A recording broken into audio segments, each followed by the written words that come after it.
one underlying kind of distinction of worldview that I was thinking about as I was reading your book is um, kind of a Marxist informed class warfare mentality, and a kind of Catholic social teaching, common good orientation. What I mean is, so um, in in Marxism, distinctions of class, but by extension, other demographic distinctions are often seen as vectors of conflict, and so. Um, uh, you have conflict between workers and managers, between men and women, between different ethnic groups, and an attention to the good of one is seen as sort of in conflict with the good of the other.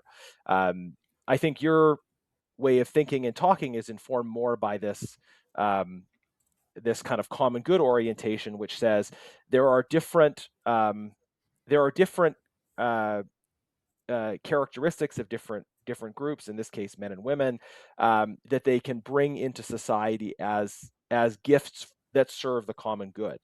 So your version of feminism is also good for men, instead of being about defending the interests of women against men.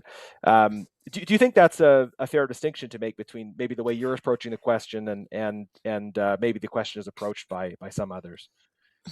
Yeah, I think there are cases where a zero-sum analysis is appropriate, but this really isn't one of them. Including just at the very basic level, I work in my day job in family policy, and there's sometimes like, well, if we do things for families, are we disadvantaging others?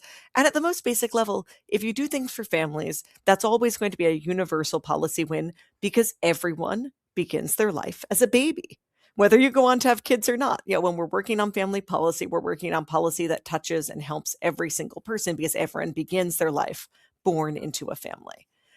And in this case, I really don't think women have a tough time just because men are actively holding us down or everything we want to win comes at men's expense.